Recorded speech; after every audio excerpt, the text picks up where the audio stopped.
What's going on, everybody? Happy Sunday. Hope everyone's having a good day so far. Whether you're tuning in live or listening in later, happy to have you here. And we apologize we started a little late this evening. For those of you that don't know and those that are listening in, uh, Pace and myself, we run a 3-day mastermind every quarter of the year, and we have been for the last couple of years. And yeah, so just came off of spending 12 to 15 hours with an awesome group of people over the last 3 days.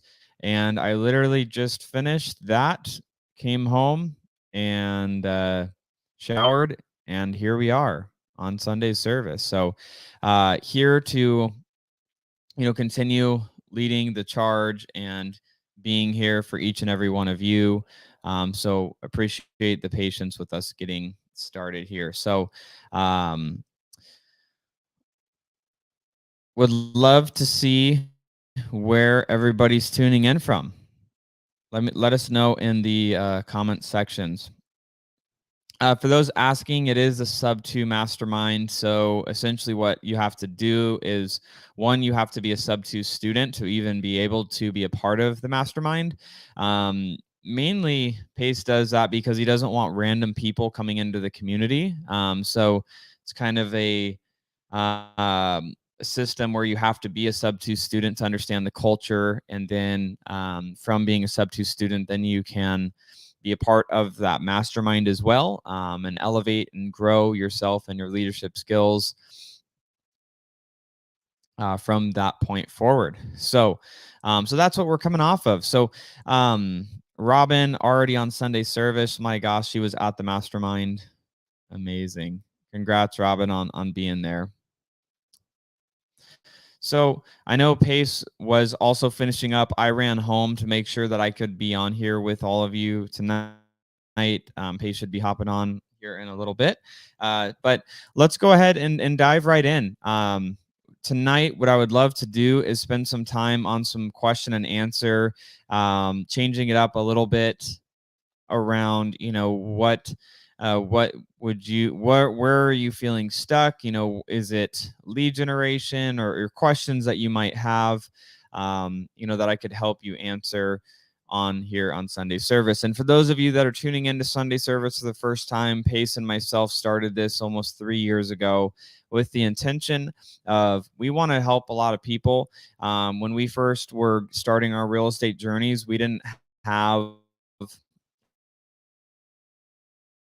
an outlet to really go to be able to get information and to be able to elevate our businesses as fast as we would have liked to right off the bat. We had to go through the hard knocks and go through the challenges and the tribulations and all those trials that we had to work through.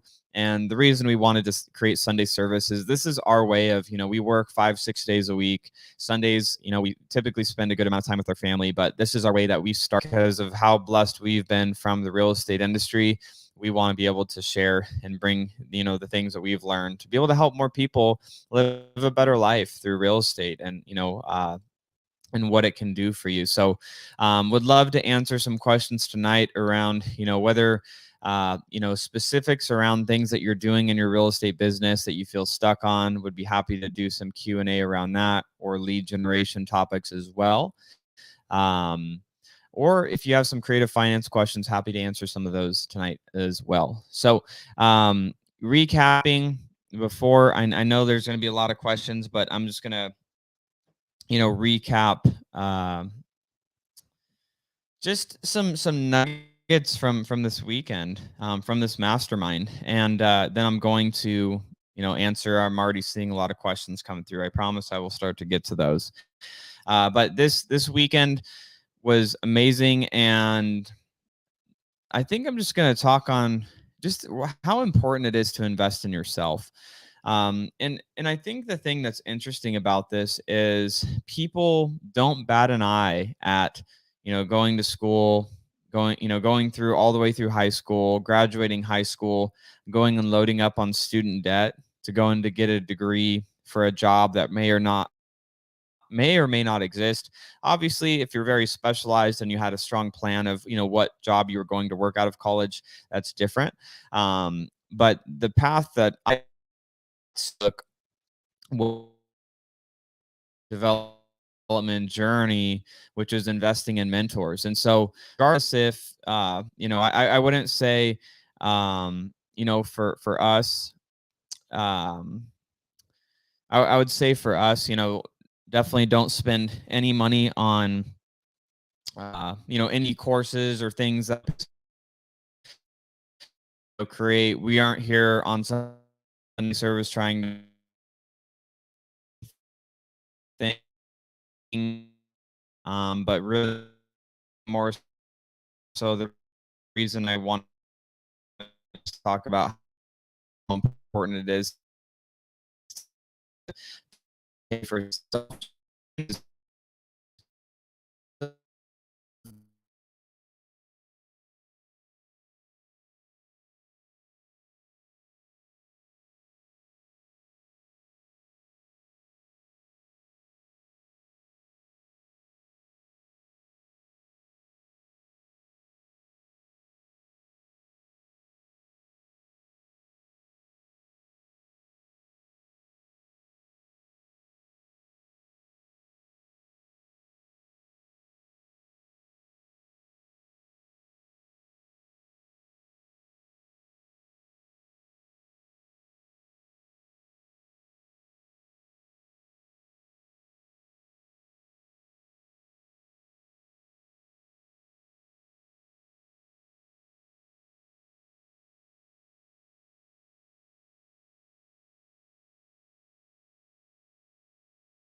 Let's see. Let's see if we're back. Let me know if you could hear me. Let me know if you could hear me.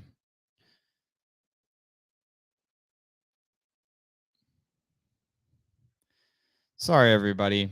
Typically, we have a lot better connection and everything going on. Usually, we have a lot more preparation right before.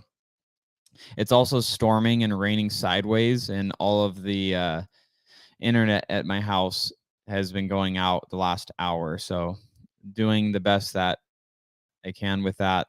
I wish I could wave a magic wand and make that perfect, but doing what I can with what I got here. So,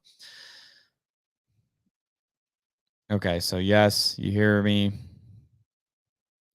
You guys got to be grateful. I told my girlfriend she had to turn off all of her devices. I'm like, "Yo, turn off the Wi-Fi, disconnect from everything. I need all the internet I can get." Hey, T-Dot, we make too much money to have connection issues. Please tell me how to fix it when it's storming, and I will fix it. Tell me who I need to pay, and I will do it. So, it looks like a Pacer. Yo. Sorry about that, brother. How you doing, man? I think Cody's having a hard time, guys. Ooh. All right, Cody, guys, how you doing, everybody? Good to see everybody. Cody's got crappy internet again today. I am here. I'm so sorry I'm late. We are having a hell of a storm here in Mesa, Arizona, and the internet is just crapping out all over the place. So thank you guys so much for being patient. I think Cody's got to restart his computer, I would assume, or something. But good to see you guys. Happy Sunday service. We had an amazing, amazing weekend. Cody and I had our 3-day mastermind here in Phoenix, Arizona. Had 60 people come out, plus 10 of our existing mastermind students came back. It was amazing. So we had about 70 people in the room and just vibed and had an unbelievable weekend. Had a thought today. It was really interesting. We brought my wife in and talked about marriage advice and all of that kind of stuff, like how to work with your spouse, how to have your spouse want you to work as an entrepreneur, how your spouse should be okay with you wanting to be an entrepreneur, all of those things. Okay. All of those things were amazing topics that we went through in the mastermind. But I thought there's a lot of people out there that go and buy a rental property. So think about this. You work really hard. You go save up all your money. You get good credit. You find a title company. You find a deal. You comp, you underwrite, you do all these things. You go through this arduous journey to finally open escrow on a rental property. And then what happens is you're so damn excited about this rental property that you take photos at the title company holding this magical key, you know, everybody talks about, and that photo of like, hey, I bought a house, look at me. And you go through all of that. You turn it into a rental by doing tons of work, tons of things. You try everything you possibly can. You ask everybody for advice, right? All the way through that process. And then you find a tenant that doesn't do their job, which is pay their rent and uphold their part of the bargain. So what do? Well, you have to have a freaking breakup with that tenant. You have to get them out. You have to do an eviction. All right. And it's not fun. Doing an eviction is not fun. You have to go through all this process and mediation and all of this kind of stuff just to break up with a tenant that didn't do their job, which you believe like, hey, I created this atmosphere. I created this place for you to rent, did all of these things for you. And you didn't want to pay me. Perfect. All right, great. You're out. That takes months. It's horrible. You have shell shock. So you go get another tenant. And let's just say hypothetically, which doesn't happen a lot, but it's less likely to happen a second time in a row, but it happens again. Okay. It happens again. Some of you guys think I'm talking about real estate right now. I'm not. Okay. I'm leading into something that has nothing to do with real estate, but it has a really perfect tie-in. So your first tenant doesn't work out. You have to go through this eviction, attorneys, costs, you know, essentially like you're breaking up. You're breaking up with this tenant.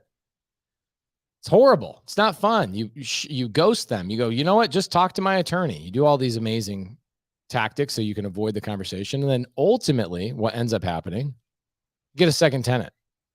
Hopefully that tenant works out, but let's say they don't. Well, you look at that property and go, you know what? Either I'm not fit to be a property owner, or I just have a really tough time with bad expectations. I guess the lease agreement is expecting too much for people to just do their part of the bargain. What do you do? What do you do in that situation? What do you do with that situation? Well, a lot of really experienced real estate investors would look at the property, look at their arrangement, look at their deal, and realize, wow, I might have bought in a bad area. I might have bought in an area I thought was going to attract a good quality tenant, but in fact, I actually built something. I put something together that attracted really, bad tenants. It was in a heavily crime-ridden state, or city or zip code or what have you. And you decide, you know what, I'm just going to sell this. I'm going to get rid of it. It's not performing. I've done everything I possibly can, and it's not performing. Wow. So you get rid of it.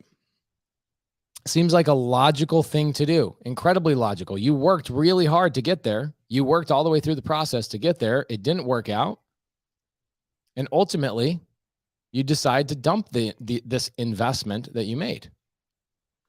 And so today, as we talked about relationships, both business relationships and marriage, spousal relationships, it made me think about real estate, is that so many people are willing to jump into a bad deal with bad expectations, not the proper paperwork, not the proper roles and responsibilities on both sides. But like their parents of the past that stayed in these marriages that are not actually providing a return on investment, return on their time, they stay in these bad deals for 20, 30 years because that was the model we were given.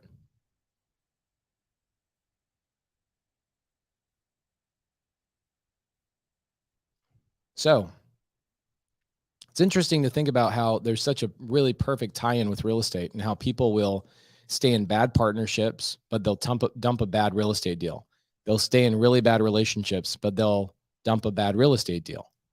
It's like, what are you guys doing? It's either A, you found a bad deal. Okay. You ran into a bad deal and you were so damn excited about this deal or this marriage that you ran as quickly as you could to the title company to get that shot or that wedding photo standing in front of where you get married. You're so excited. It's like the honeymoon phase. And it's the same thing in real estate. You go get a deal and it's like the honeymoon phase. You could not be more excited about this marriage or this real estate deal. But for some reason, people don't use logic when they get into these relationships. They use essentially their emotions. It's incredibly interesting to watch people stay in bad relationships and not work on one side or the other. So my question to everybody in the audience today is, when I go and invest in a real estate deal, I know it's a good deal or it's a bad deal, which means I know if there's a good ROI, return on the investment, right? I give it time, I give it money, I give it attention. There's something that it brings back to me. Question to ask everybody today. Okay. Question to ask everybody today, including myself. This is something I got to ask myself. Is your significant other getting a return on their investment with you? Is your business partner getting a return on investment with you? Is your girlfriend, your spouse, your wife of 20 years, are they getting the return on investment that they signed up for? It's an interesting thought process. Do your friends get a return on investment with you? Do they spend time with you? Do you guys hang out with each other? Is there a return on their investment? Are you a good investment? I would say Cody Barton is a phenomenal investment. I know Pace Morby is a good investment because I try every day. Cody Barton is a phenomenal investment. There is a tremendous ROI in these amazing relationships. So you have to ask yourself, in your partnerships, in your relationships with your wife, your husband, your relationships with your friends or people in the side comments, are you a good return on investment? Are Cody and I a good return on investment? Is Sunday service a good return on investment? Wake up tomorrow morning and ask yourself that question. Where are people investing in you and not getting their return on investment? It was an interesting thought for me, thinking about deals that do work and deals that don't work and how quickly we like dump a bad deal. It's not a good deal, dump it. Yet people will stay in a bad relationship, a bad marriage for 30 years, 40 years, because that was the model that was given to them. Interesting. Cody, how was the mastermind this weekend, bro? It was insane. Mastermind was amazing. I was just mentioning earlier before you had hopped on just how powerful it is when you get in a room of people that are all serious about, changing their lives and, open for feedback and open for change and that want to help each other. And that's exactly what we had over these last few days. And it's just really cool to see that, just because like where else do you go to get a group of people like that together that want to be there, that they invested to be there, but they want to be there. They want to contribute. They want to help each other. They're all trying to make their lives better in every area. And it's like, that's just my favorite type of room to be in, is just where people want to become a better version of themselves. And so, I mean, it was an amazing weekend. It was the best one yet by far that we've ever done. I agree. And I didn't get a chance to thank you for how hard you work on those. And, watching you and Matt really crush it and do your thing. We switched up a lot of things like this last couple of weeks, like the one-on-ones individually and like the way we split the rooms, and we had Medium Wave Dave and Lonza come in and tag team. Actually, Lonza and Medium Wave Dave are they're up in my kitchen talking about creative finance with a handful of people, just breaking down deals and doing all this kind of stuff. interesting to see how much Cody, myself, and Matt, we serve as much as we possibly can. We show the model, right? The avenue. And then it becomes infectious for other people. And they want to go out and they want to help other people get their first deals. It's freaking insane. And there are a lot of, Bo Howard says, I would be scared to death, but would love to sit in the hot seat at a mastermind. Have you ever been in a hot seat at a mastermind, Cody? I don't know that it's a common practice. I think we're the only ones that really do it. One mastermind, which was Colton Lindsay, he doesn't do it very often when he does the hot seats, but he did a hot seat at this particular one. And I did get one time ever out of probably more than a dozen masterminds that I've paid for or attended, and, dozens of other events that I've attended, one time. So not very common. Lynn Monet, love her. She's in here today. Michael, who was just in the mastermind. And actually Tyler's, I think, oh, here you go. Tyler, I owe $1,000 to for beating you at go-kart racing last night. I have to say, I still believe that I had the best time of the entire night, but that last race where it was position, Tyler took it home. So that's all I can say.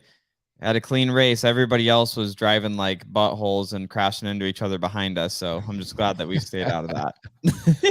Well, we've got a special guest for you today. I have not told Cody that we're bringing this magical human being on the screen, but his name is Richard Knowles. He's out of Southern California. He's an OG student, and his partner, Mr. Mitch Roy, also out of Southern California. We freaking love him. I think he looks even better with the beard. Michael and Richard Knoll, or I'm sorry, Mitchell and Michael. I'm sorry, Mitch Roy and Richard Knowles. I'm very sorry. You tell we've had 3 very long days. What's up, guys? How are you? So, guys, the reason I'm bringing these two handsome gentlemen on Sunday service with us is a couple of weeks ago, we had one of our OG students, Tevin Moxham, came in, had a great episode, broke down a couple of deals, and talked about seller finance. And then, I thought some of the most important people in all of Sub 2 are Mr. Mitch Roy and Richard Knowles. And so today, I thought I'd bring them on here. I get a lot of DMs of people saying, I need help in California. I need help in general. I need somebody calling my sellers. I need somebody locking up deals. I need somebody to look at my deals and see if it's a good deal. I need somebody to underwrite a creative finance deal. And I go, that's not me, man.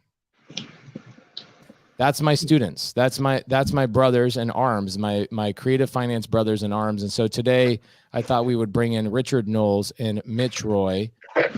What I want to do, Mitch and Richard, I don't know if you guys can do this, but is there a way you guys can change your name to have your phone number or your email involved in your name on the screen? I'm going to pull you off the screen for a minute while you do that.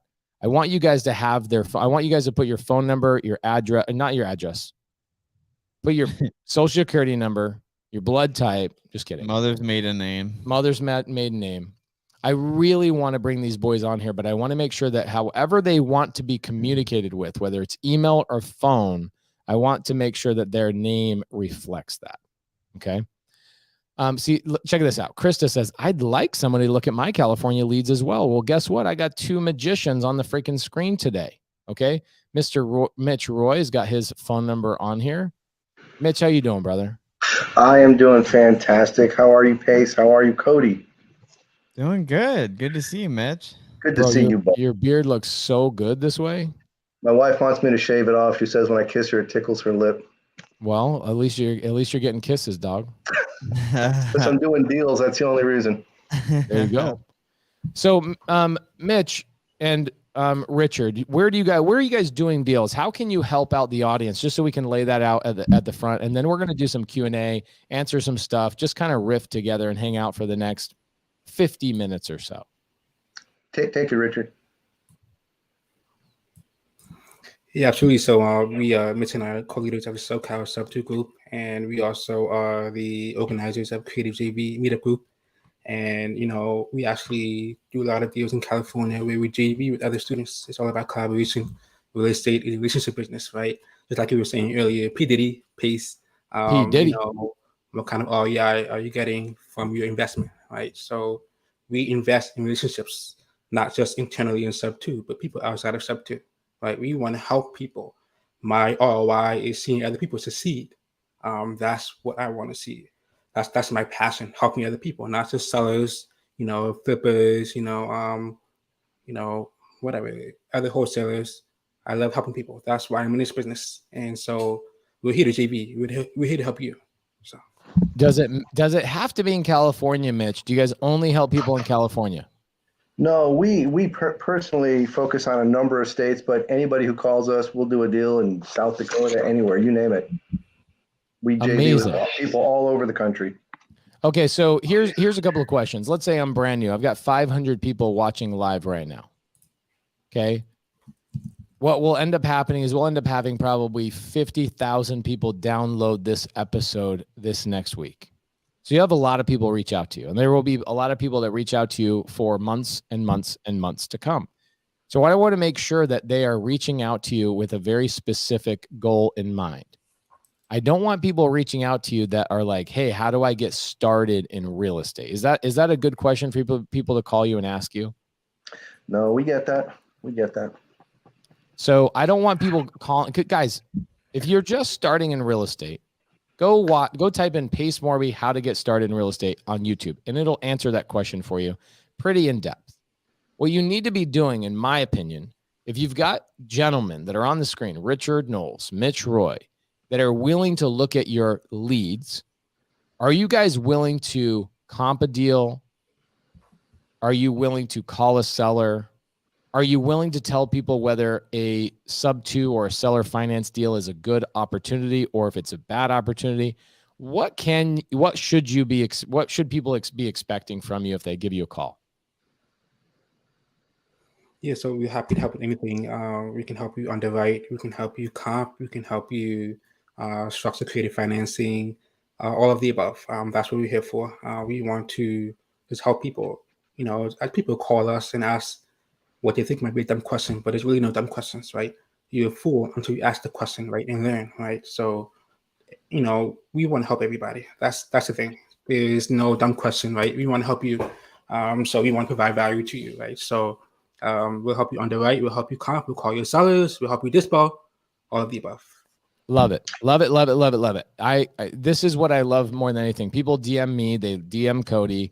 And what I say is I go, guys, go to the free Creative Finance Facebook group with Pace Morby, and you'll find leaders like Mitch Roy and Richard Knowles. But you know what? Mitch Roy and Richard Knowles have been in sub 2 for so long, and they've helped so many people get their deals that I really wanted to highlight them today and talk about this. So, okay, let's jump into some Q&A. Let's hang out.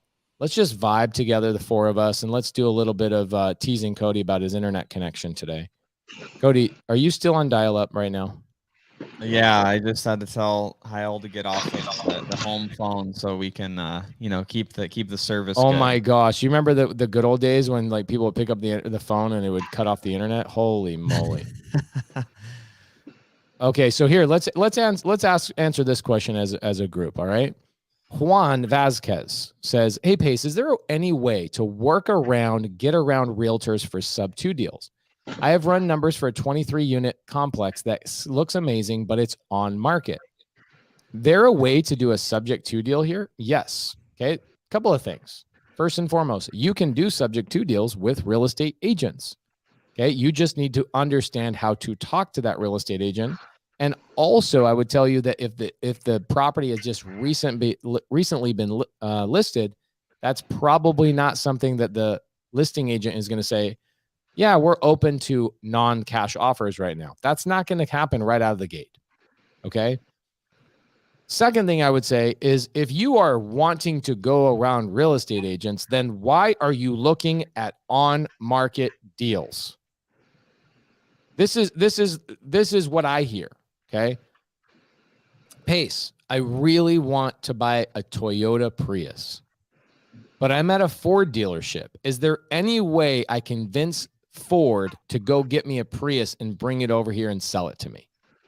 That is as crazy to me as you telling me, how do I go around or get a sub 2 deal on an on-market deal? They're two different things. You're barking up two different trees. Okay. You're barking up an orange tree, expecting an apple to come out of it.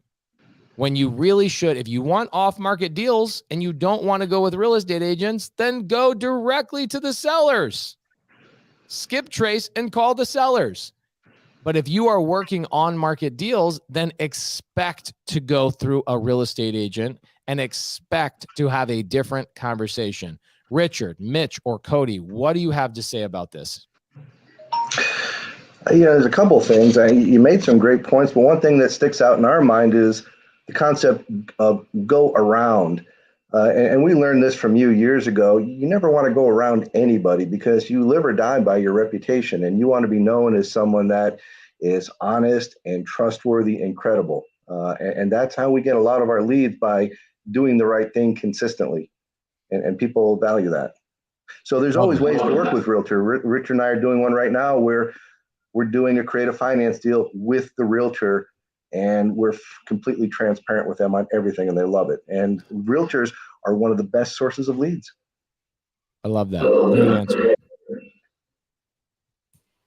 Yeah, absolutely. Like Mitch said, if you see a property on the market, expect to work with a realtor. Whether it's you're the one listing the property or you're the one buying the property. So Mitch and I, we're signing a gas station deal, and we put it on the market. So we got it off market, we put it on the market, and we're going to pay the realtor who bought the client who's buying this property, right? So we are paying the realtor a 2.5% commission, right? So, I'm sorry, we're splitting commission in half. Yeah, but the realtor brought us a buyer, right? So we're going to pay the realtor for bringing us a buyer, right? It's a relationship that we invested in with that realtor.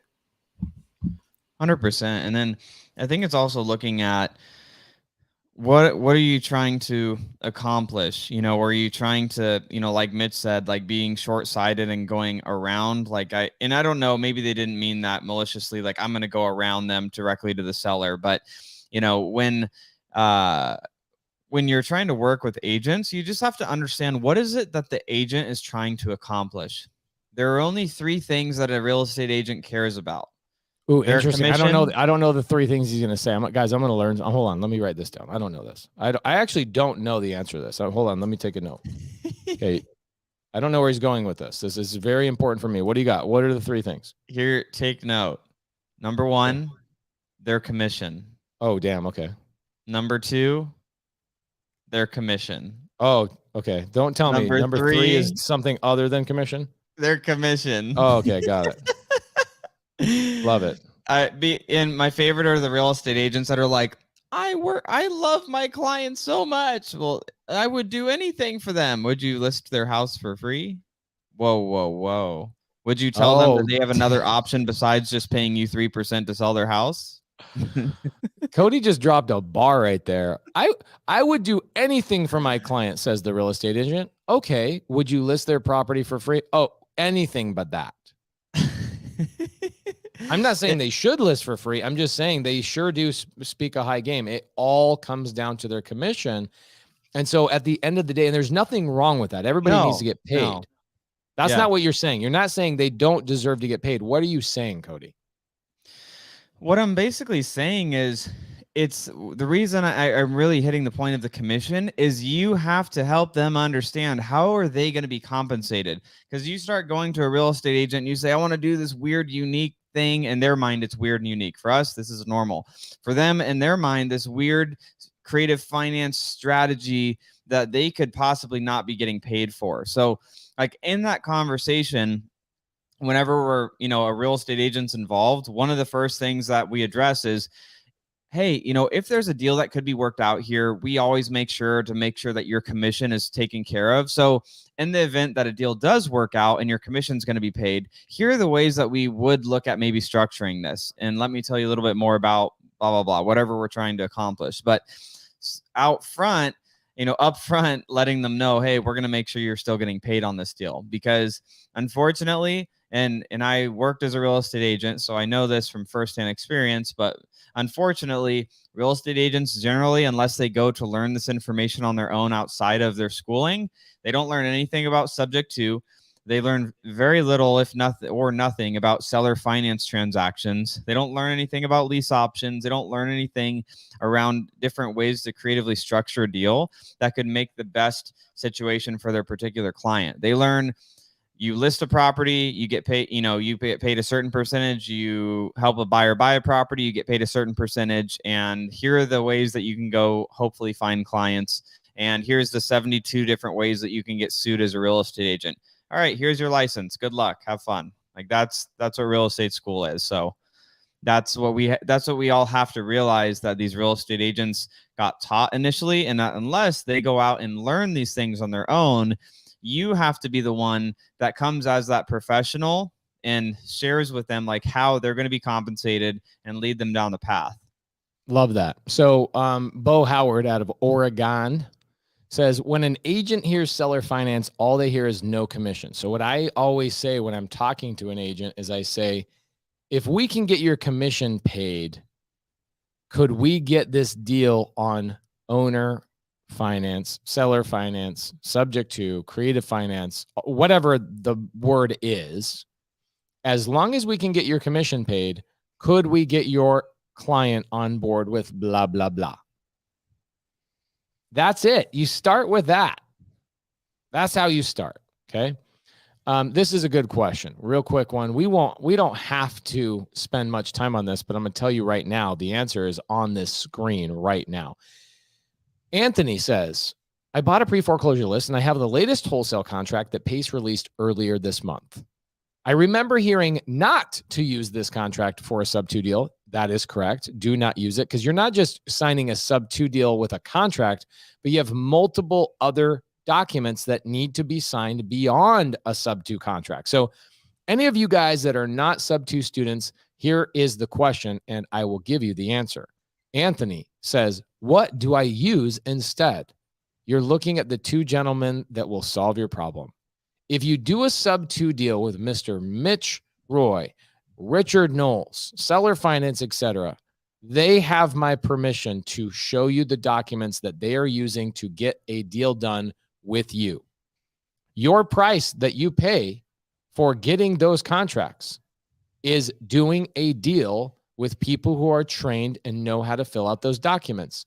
They are trained. They know how to do those. So I will never, ever on my dead body give out free sub-2 seller finance, lease option, novation agreement contracts. They need to always go through our sub-2 students. And you got two of them right here on the screen. And Mitch has got a handsome beard. You got to trust the guy. Okay. Here we go. A couple of really great questions in here, by the way. There's a really good one about, Jeffrey Seibert. Car, subject to. My brother is dying and would like to give me his car that has financing. My time is running out. Can you please explain how to do this and how much you will charge me for the paperwork? You'll have to sell me the car. Okay. It's a pretty simple agreement. Okay. You have to have what is called a bill of sale. Okay. And that bill of sale says I'm buying the property subject to. Okay. And then you go and transfer the registration from your brother's name to your name. And then you log into, like I log into I own a car. It's a Kia subject to. I log into Ally Financial. It's underneath a lady named Jessica's account. I've never met Jessica. I just bought her car subject to. And I log into her account and I make the payment of $400 and something a month on that Kia. It's pretty simple. Okay. You have the registration and there's a contract that states once the title is transferred or given to her, then it actually is sent to you and you submit that to the bank. Okay. It's more, the paperwork is not really the hard part. It's the process in which you do it. Okay. This is great. Cody, I think this is Cody. This one's a fun one for both of us. Pace, I have $750,000, but no income or assets. I'm moving to Branson, Missouri area in August. Well, you could basically buy the whole state of Missouri for $750,000, just letting you know. I'm not finding any sub 2 or off market deals. Well, it's because you're probably not looking consistently more than maybe 1 hour over a course of a week and saying, I didn't really find any deals. How much should I budget myself to buy myself a home? I am a Gator lender. Christopher Christensen. There are sub 2 deals flying at me every single day from students. You are networking with subject to students. Okay. That is I already know that's what you are not doing. The average cost, Cody, what would you say off the top of your head, our average cost of a sub 2 or seller finance deal out of our pocket, down payment, closing cost, furniture, et cetera? He looks frozen, but I'm not sure. Are you frozen, Cody? Yeah, he's frozen. All right, so here's the answer. The answer is our average cost to get into a subject to deal cash-wise, whether I borrow that from a private money lender, I use my own cash, I pull it off of a credit card, or I bring on a financial partner that I split the deal with, it's $35,000. So for $750,000, I could buy 20 subject to or seller finance deals. That's my average. One of them might be 100. One of them might be 10. One of them might be 20. One of them might be 45. But the average is 35. Okay. Is this a bit, Cody? I think Cody's doing a bit on us, guys. Do you think this is a game that he's playing? Let's see. Cody, are you back? No, he's not back. I see him moving. Okay, there he is. He is back. I thought it was a bit. I really thought you were pulling the mannequin challenge. Oh my God. Richard Knowles and Mitch, you guys have done some deals. If you had $750,000 just plop in your hand, would you just go out and buy houses cash, or what would you do with $750,000? I would buy about 750 houses. 750 houses. Yeah. Oh, I freaking love that. That's a great answer. All right, cool. Here we go. Oscar says, when is the right time to reach out to a My Investor loan when you're trying to take a loan to cover the entry fee when getting it on seller finance? That is, Oscar, that is not how you get a loan to cover the entry fee on a seller finance deal. My Investor loan, Cody, what kind of loans does My Investor loan do? Oh my gosh, this guy's trash today. All right. My Investor loan gives loans for fix and flips. Okay. They'll give you 90% of the purchase, 90% of the renovation. Cody, you back? You look back like you're back.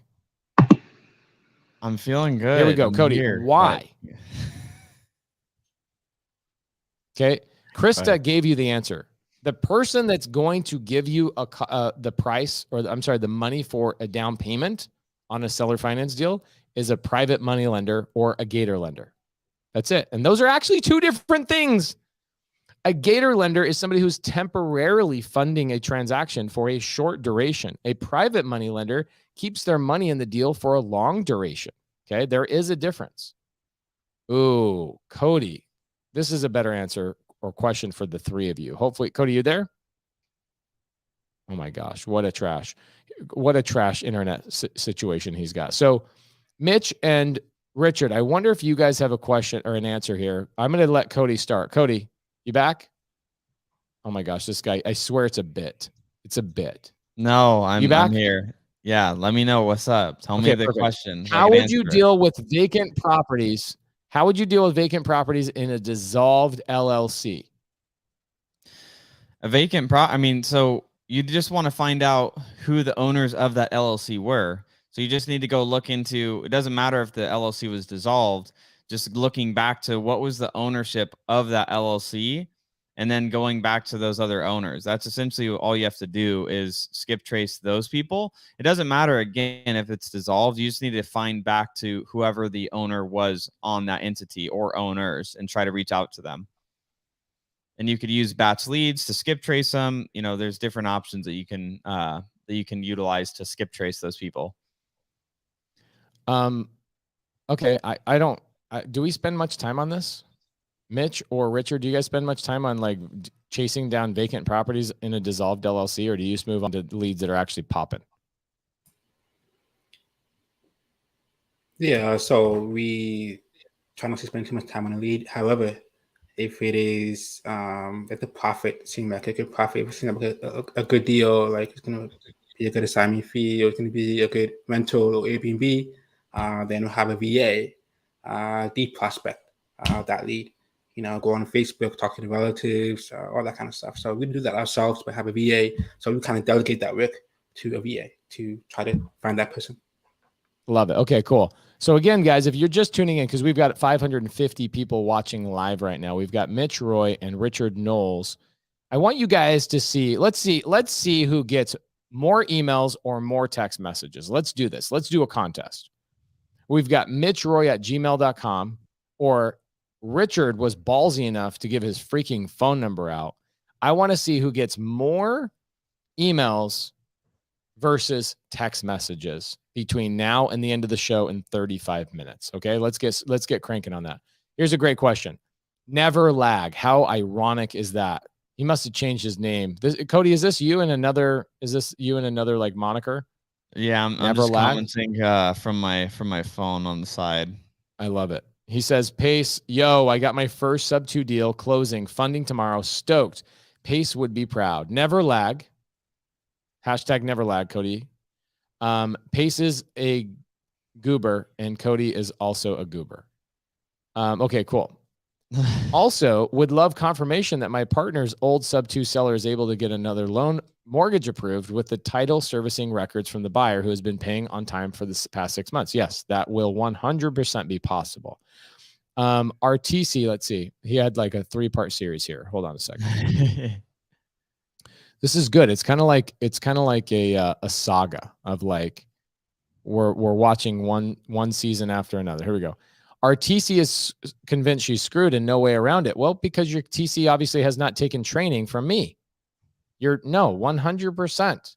She's been getting denied. She's been getting denied on a new mortgage due to debt to income ratio. It's because your transaction coordinator has not been trained properly. That's the problem. It's not that it is an issue. It's that it's an issue for people that are not trained. So tell her to watch due on sale clause or debt to income ratio on my YouTube channel, and you'll get 90% of that answer. Okay. Marcus is asking a question to the bearded man and the man. Actually, I was going to say the man with the glasses, but both of these guys have glasses. So I kind of screwed myself. There we go. Marcus says, you guys work all over the country, but in California, what kind of opportunities are coming your way more often? We're getting a little bit of everything. We are getting creative finance. We're getting fix and flips, and we're getting development deals, mixed use development deals. We're doing one right now. So they're out there. Love it. Richard, is there anything specific that you guys like to see? You like to work on things that get you guys all sorts of fired up? We love to work on single family deals, multi-family deals, anything that cash flows. So that's right now, the market is shifting right now, and that doesn't matter to us much. What matters is cash flow, right? From an investor standpoint. So to answer that question, in California, we're seeing, a lot of opportunities for wraps and Airbnb. So we see a lot of seller finance or subject to opportunities, basically. Yeah.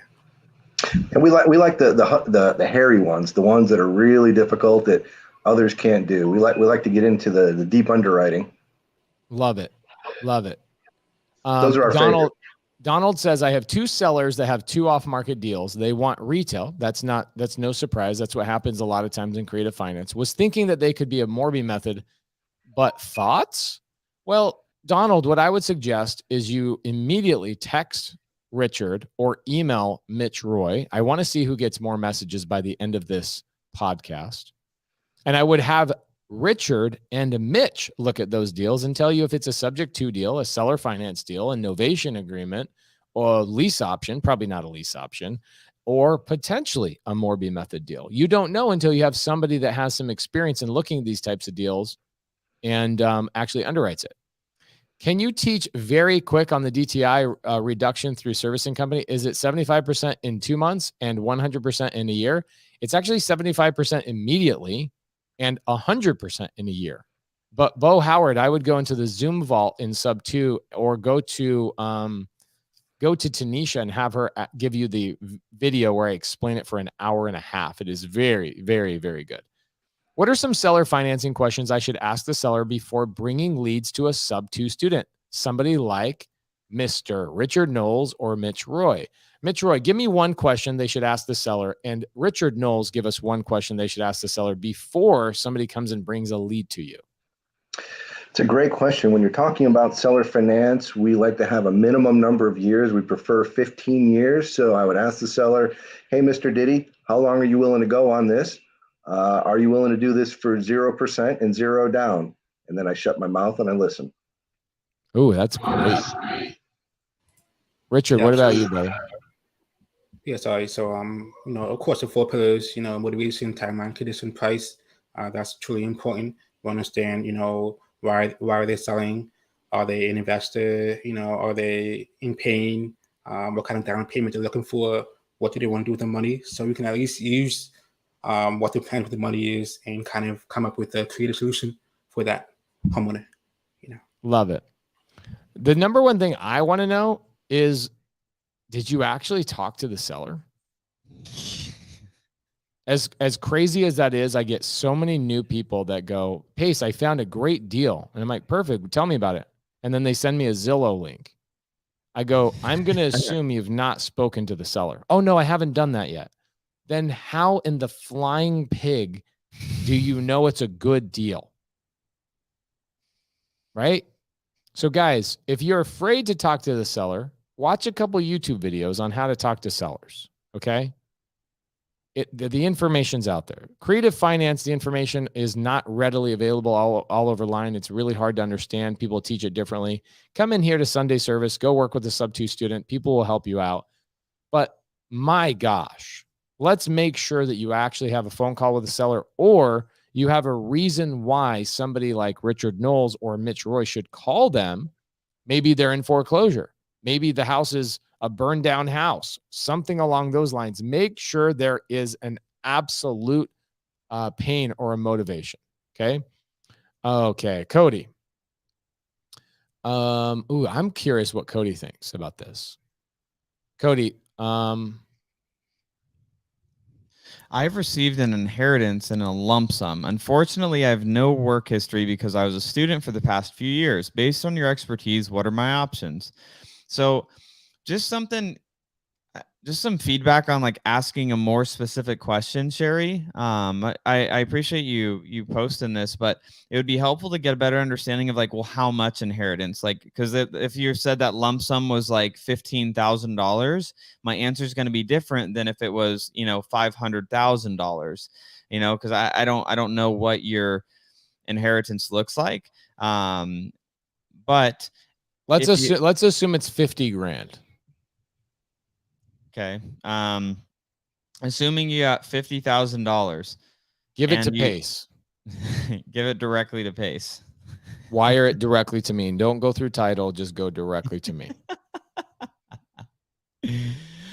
So my first thing. Okay. So she said 100K. Thank you, Sherry, for feeling, comfortable to share that. Appreciate that. So $100,000. If I got $100,000 lump sum and I didn't have expertise in the real estate industry, I would probably, and this answer may be a little crazy, but I'm assuming you said you had been a student for the past few years, and I'm assuming you're getting into a W-2 job from graduating. I would probably take advantage of, probably being younger because you just graduate, you're just finishing up college, and I would go buy a property that I could house hack, meaning I would go buy a property that was either a duplex, triplex, or fourplex, if that is an option in your local market. If not, I would buy a house that has at least 3 or 4 bedrooms, live in the master bedroom, and then rent out the other rooms in the house and save most of that 100K by putting a smaller amount down on an owner-occupied residence. And you could live essentially almost for free or profit if you have multiple, if it's a duplex, triplex, or a fourplex, and then use some of that other money that you have to invest in yourself and some education on how you can invest better in real estate while you just reduced your living expenses, while you invested in essentially what will be your first asset and your first rental when you eventually move from that property. That's what I would do if I was in that same situation. But curious to see if, Richard or Mitch or Pace, if you had any ideas on that as well. No. That was a great question and a great answer. We're going to move on to this one because I know we have an answer for this one because we got the details.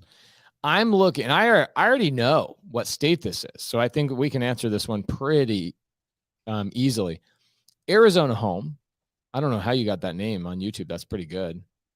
I'm looking to learn how to remove a memorandum on a lot that I'm trying to buy. There's at least 400 people in this Zoom right now that don't know what a memorandum is, just so you know, or in this live. The original buyer who didn't perform is holding up my sale with the seller. FSBO? It doesn't matter if the seller, FSBO, for sale by owner, doesn't matter if the seller tries to sell the property themselves through a regular home buyer. There's still a memorandum on the property. So, Cody, we had a recent memorandum on Coolidge that was placed. What did we do when somebody else put a memorandum on a property that we got under contract and we ended up going and fixing and flipping? How did we remove that memorandum because the other buyer had an invalid memorandum? Either they didn't perform or they actually got the contract after we did. How do you get a memorandum removed? Time and money. Meaning, we reached out to our attorney and we got our attorney involved in communicating with the other buyer that had put the memorandum on the property. Because on this particular property, Pace and I had already had it under contract with a date that was before the other buyer, and we had already filed our own memorandum. So then when they went and contracted it and then filed their memorandum on it, we already had ours filed before that. So we were able to go to our attorney and basically pay him a bunch of money to go and fight and get that memorandum removed because they had no case to win because we were under contract before they were. So we had the case to win the battle on that deal. It ended up costing us about $2,000. It cost $2,000 plus the $10,000 in holding costs while we couldn't do anything to the property. Don't tell him that. Let that be a surprise. It's like buying a donut expecting you're just getting frosting on the top, but it turns out to be a Bavarian cream. You got frosting on the inside too. Yeah, that's right. Actually, it probably cost us an extra $12,000 to get a memorandum pulled off, but just pulling the memorandum off itself. So, for example, we already had a property. We already owned the property, guys. That's the difference. It got tied up in some legal disputes after we owned the property, after we closed on the property. That's what Cody's talking about. But if you get a property under contract before you buy it, there's a memorandum. It's going to cost you about a month and $2,000 with an attorney. Okay. All right. Let's get into some good questions here. I already know the answer to this one. Cody, what do you prefer? A showroom Lambo Aventador? That's their new minivan version, right? Okay.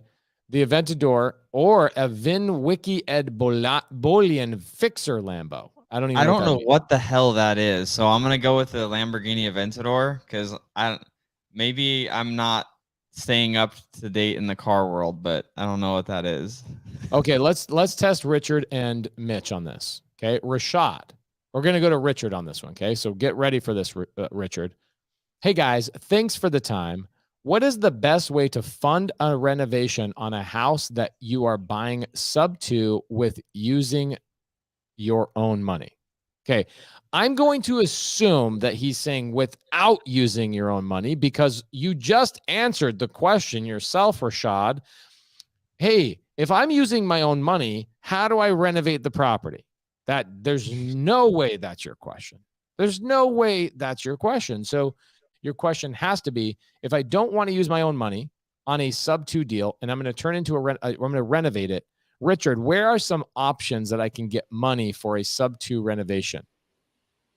Absolutely. You can use private money, hard money, gated lenders, a lot of different options out there. And there's also a company called Curbio, which is a company that will renovate the property for you without you having to pay any money. So they get paid on the back end. It's kind of like a novation. So Pace and Cody talk all about novations. But Curbio is actually a construction company, renovation company that will renovate the property for you with no money out of your pocket. They get paid on the back end when you sell the property on MLS. So, yeah. Here we go. Pace, my wife is watching. Can you give Ravine Carter a shout out? Yeah, she's dope. It was good meeting her in Dallas the other day. I freaking love that. That was absolutely amazing. So, guys, we are doing a contest, right? We have 20 minutes left. I want to know how many people have texted Richard. Okay. If you are, first and foremost, if you're a sub-2 student and you don't know Richard Knowles, and you're a sub-2 student and you don't know Mitch Roy, how dare you? These are my boys. They've been in the program for over 2 years. If you're not a sub-2 student, then, and you need some help, underwriting, talking to sellers, comping a deal, talking about Curbio, talking about how to have dreads, talking about how to grow a beard, whatever it is that you need, these boys are servants. And so I want to know, Richard, how many text messages have you received? Please tell me it's over 30. I have 6. Are you kidding me? Isn't this interesting that you have 550 people that come here to learn, knowing that they now have somebody to reach out to? They don't have to pay for any mentorship. They don't have to do anything. It's 6 people. Okay, Mitch, are you winning right now? Do you have more emails than Richard does? Oh yeah, mute. Okay, he does not. We have 550 guys. You guys want help? You want people to call your sellers, lock up deals, underwrite deals? You've got the answer right here on your screen. So let's keep texting, keep emailing. Okay. All right. What are the most important things to keep in mind when creating or selling notes? Don't. This is an interesting thing. Real places. This is my personal opinion.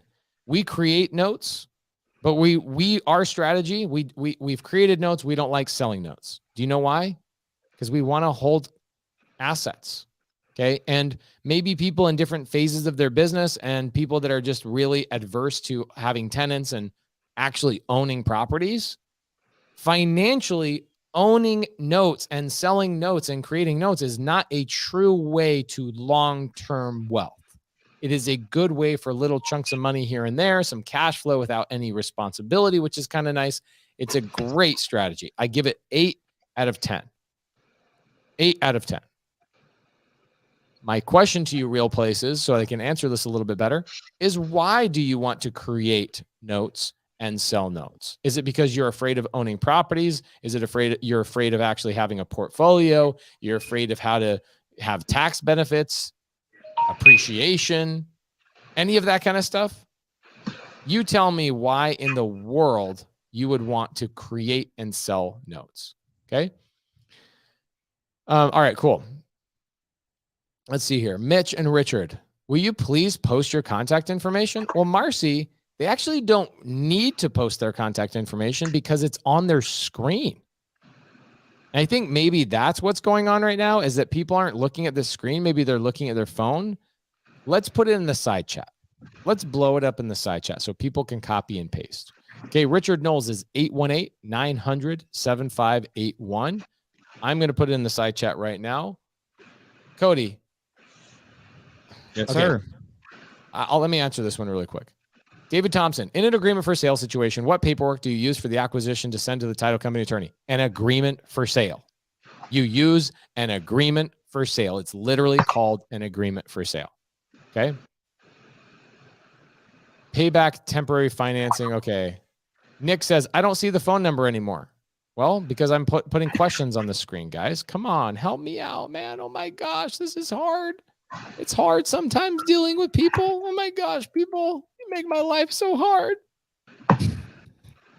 Okay, Cody, I got a good question. I'm not going to pull it up here. Okay.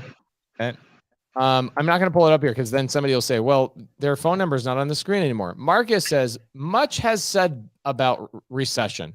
Are you guys making any adjustments on your business, meaning focusing more on buy and hold instead of flips, or nothing really changes? Yeah. So really, we've gotten not more, I won't want to say more conservative. I guess you could say that. Just a little bit more cautious on the deals that we will or will not take down. When it comes to fix and flips, we really, instead of needing to make 10% on the deal. We're looking closer to upwards of 15 to 20% on a deal, and sticking strictly in the median price point. Because here's the thing that's interesting about what's going on in the market, specifically Arizona, because that's the main market that we fix and flip in, is with interest rates rising, it's really priced out a lot of the first-time home buyers, and kind of that mid-level median home is now really the only homes that would have been available. People aren't selling, so inventory is still super low in Phoenix on median level homes, because people don't want to sell because they have a 3% interest rate on their home now. And if they sell and go move up maybe into a bigger house, their interest rate's going to be 6%, 6.5%. So their payment's going to triple, double, if not triple, going up to a little bit bigger home. So now what happens is, because there was already low inventory in the median price point, and now those same buyers that lived in that median price point home can't move up to a bigger home, those homes are not coming for sale. So it's even squeezing even more on the median price point. I think the higher price points are going to, be a lot more affected with interest rates changing, closer to $1 million, little over $1 million range. But median and below, I think, are still going to be super strong as far as what we look at here in Phoenix. But when it comes to our fix and flips, because there is uncertainty, we've went from 4,000 homes for sale listed in Arizona in March of this year to 14,000 as of July, right? Coming up on July. There's obviously inventory going up. So we're just looking at that and saying, okay, based on what's going on in our market, if we're going to get into flips, we want to make a higher spread for potential higher risk that could be coming over the next few months as interest rates potentially rise more. So those are things that we're looking at. And when it comes to rental properties, pretty much if it's not a creative finance deal, the rentals don't really make that much sense to buy because of the debt structure right now. With interest rates being almost at around 6% for owner occupants, we're getting quoted 7%, 7.5%, 8% on rental properties. So that's really what's changed in our strategy. So not really that much. It's just adjusting a couple things here and there. Interesting. I love this. Now, Krista says, Pace, I added you on Facebook, but I'm waiting patiently for you to follow me back. I can't tag you. You are my one and only mentor. Krista, I spend most of my time on social media on Instagram. So please DM me on Instagram. I'll follow you on Instagram. Let's do that. Okay. Now, this one's great. Zach Cobb. When does a private money lender get paid back in a seller financing deal? Mitch Roy, you want to take a swing at this, bro? You're unmuted. We can hear you. Yeah, go ahead. It really depends on the structure of the deal, whether you put them in for 1 year, 1 month, 3 years. They get paid when you determine they get paid. It's how you structure the deal. And that's, just a little bit of a side note, what Pace and Cody have taught us here. And I've been in this mentorship 2 years. It's just starting to hit me now. What you're really teaching us, guys, is a vocabulary and a language of creative finance. Basically letters of an alphabet. And what we're doing, and you've taught us how to put them together into words, it's unlimited how many creative ways you can structure these concepts that you're teaching us. So to go back to your question, it could be 1 month. It's whatever you determine that makes the deal work for all the participants. So to get really specific on this, when does when does a private lender get paid back? That's a great answer. I like Mitch's answer. It depends on the conversation, right? Because if I go down the road and I ask my Uncle Tim, hey, Tim, I need $25,000 for furniture in my Airbnb. My Uncle Tim might go, you know what? My daughter's wedding's in 4 months. Can you pay me back in 4 months? And I have to make a determination if that's okay timeline for me. Is it a short-term deal? Am I going to fix and flip it? If I'm not going to fix and flip it, then 4 months is probably not a good fit for me unless I know that my Uncle John, 4 more houses down the road, has 25 grand coming to him in 3 months that I could replace my Uncle Tim's money in 3 months before he needs it for his daughter's wedding. All of these conversations are had when you are negotiating with a private money lender. Okay. I know it sounds silly to go through some of these specifics, but there is no answer to this unless you actually talk to a private money lender. Now, the advantage you have as a sub 2 student in sub 2 is that when you go into a Zoom and people know who you are in sub 2, you can raise money in about 2 minutes. Okay. I've seen people raise $100, $300, $600,000 in one Zoom just by hanging out with other sub 2 students. Okay. It depends on what that person needs. So Zach Cobb, what I would do is I would go back to our YouTube channel and I would type in Pace Morby raising private capital. I actually have a 4-hour YouTube video. I know that's crazy. Like, who the hell does 4-hour YouTube videos? Like, how That's a dumb am short I one that I for do you. that? What's that? It's a short one for you. That's like kind of like a, normal one. Seriously, Pace Morby raising to, oh yeah, there we go. Raising private capital. Let's pull this up. Let's see if we can find one. Okay, there it is. This is great. Let me just pull this up for you guys. I promise you, we put so much time and so much energy into making sure that you guys get what you need. Share screen, window, bada bing, bada boom. Check this out, everybody. You see this right here? This was 4 hours that we posted a month ago. It has about 6,000 views. Where do I find private capital? What provides private capital? Or who provides private capital, and why would they lend it to me? How do we structure a deal and talk to these investors?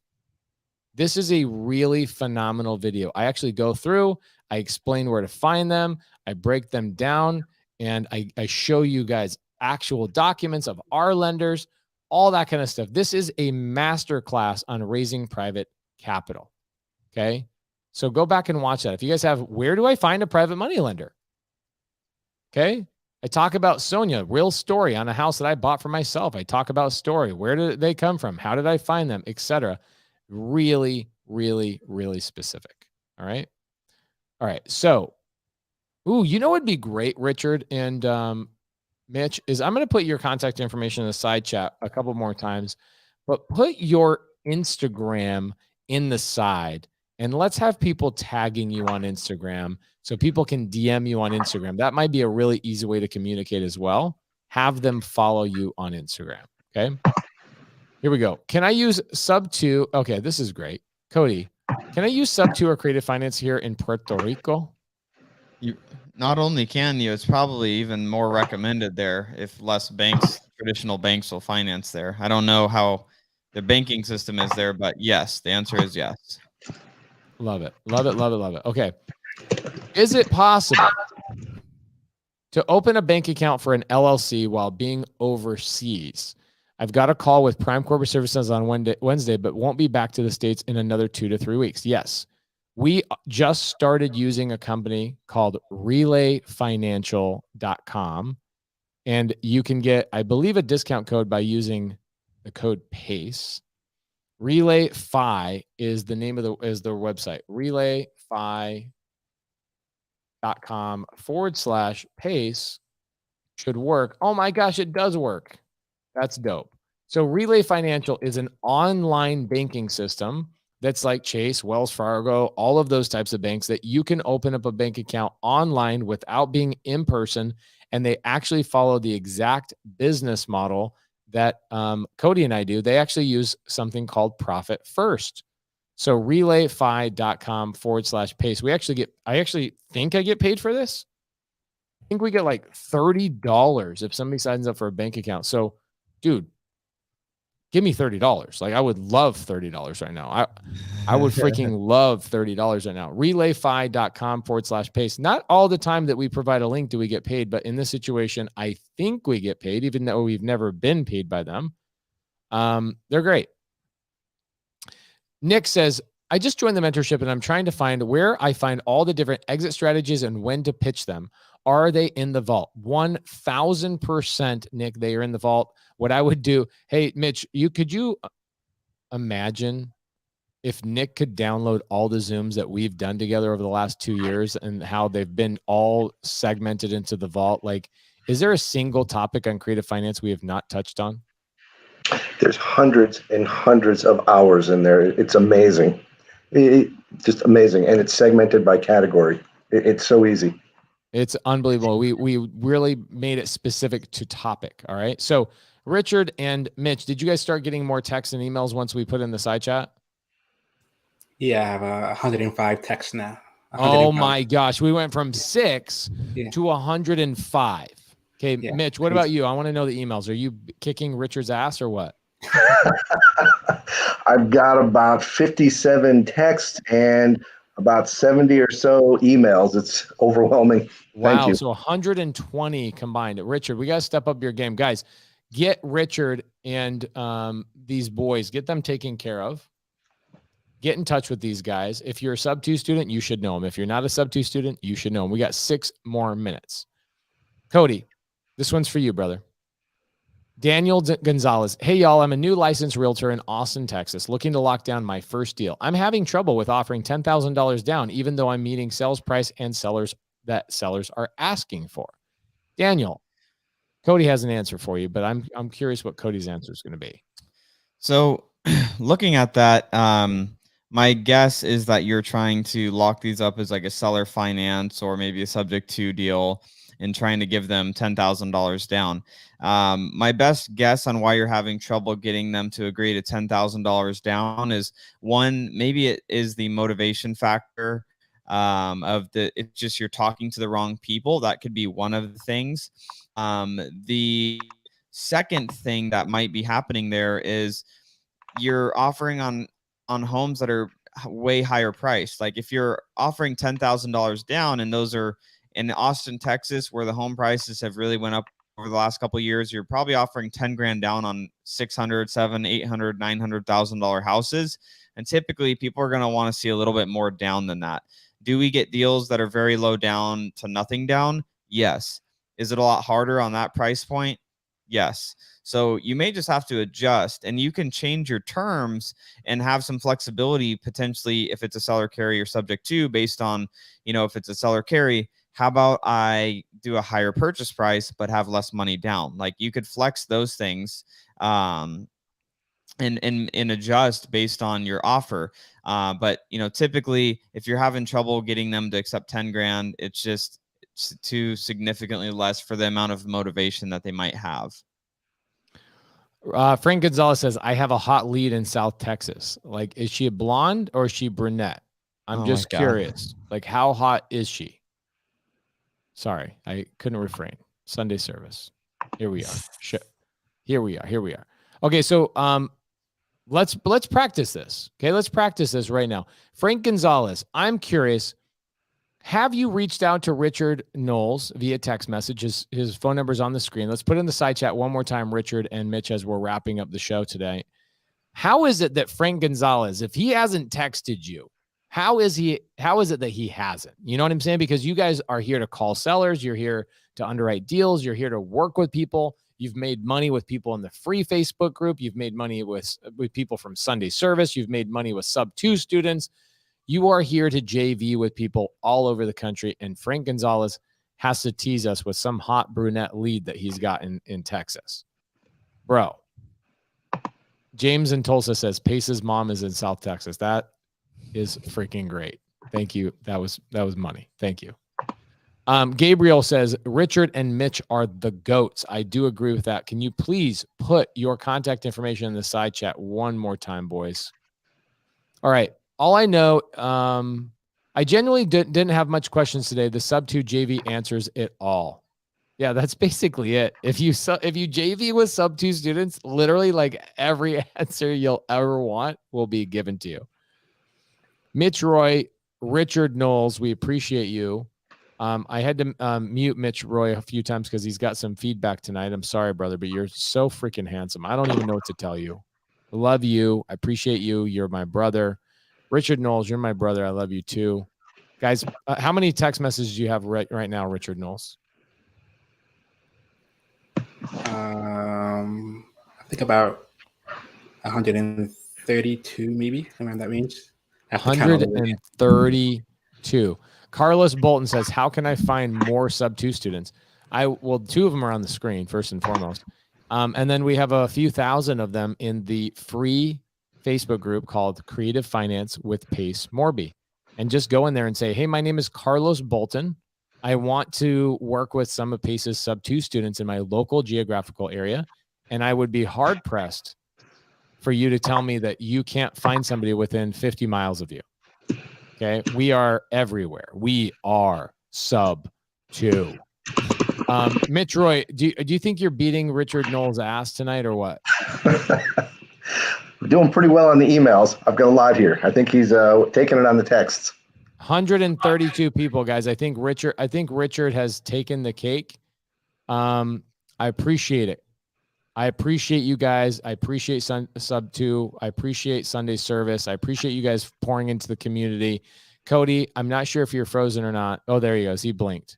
He was trying to do the mannequin challenge, but he screwed up and blinked. I love this. Okay, this is great. Michael Cordova says, Pace, I had a disagreement with some seasoned investor. He mentioned that there is no federal law that you mentioned that requires them to remove 75% of DTI after and remove. I know you're a licensed loan officer. I love if you prove him wrong.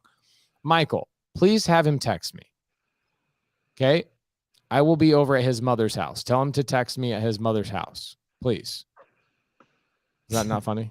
That's not funny. Okay. Tell him, DM me this guy's name. I'd love to chat with him. In fact, we'll bring him on Sunday service. It won't even have to be about proving him wrong. It'll be a friendly Discord, and it'll be great. I'd love that. We'd have a blast. Mitch Roy, Richard Knowles, we love you. You guys have a great night. Cody Barton, you're amazing. You're amazing. What do we got coming up this week? We got that cool sub 2, or no, we got a cool seller finance deal today, 0% seller finance. That Hayel, your hottie girl I've never seen her look more brown in my life, and I was like, you are so beautiful today. She been laying out or what by that new fancy pool you got? Laid out all morning. Love it. Okay, last question of the night. Can you explain why you hate group homes? Cody, do you remember that year of my life that I spent with Eric Sage, traveling around all over Arizona, traipsing around, spending all my time? I smelled like diarrhea and throw up and all sorts of things you couldn't even imagine. Guys, group homes are trash. It's a non-scalable business model that requires way more attention than you could ever even imagine. There are easier ways to make money with less headaches, way more upside, less management, and way more scalable. Okay, I've done it. We bought four properties, seller finance and subject to, back in 2019, I believe it was. Back in 2019, and I operated them for a year. Meanwhile, our fix and flips, our other sub 2 and seller finance deals were stacking up and racking up and doing all this stuff, and it was such an easy business model to scale, and I was stuck with 4 properties dealing with nurses, dietitians, doctors, legislation, all sorts of things. I get calls at 2:00 in the morning. Pace, we have another person that passed away. Can you please come down to the property? Bro, you do not want to run that business model. I have yet had a conversation with somebody where they convince me they actually want to. It is something you fall into and you never get out of. It's a horrible business model. Stay away from it. There's your answer. Cody, what do you got to say to the people for Sunday service? We love you. We appreciate all of you for being here, and I encourage you to go give back to some people this week and go take action. What's amazing to me is that you just did a 3-day run of probably closer to 16 hours straight, 3 days in a row. And you still showed up to Sunday service to serve 560 people. You're a freaking gangster. You're a freaking gangster. That's what we do. All right, guys, we'll see you next week on the Sunday service. Later.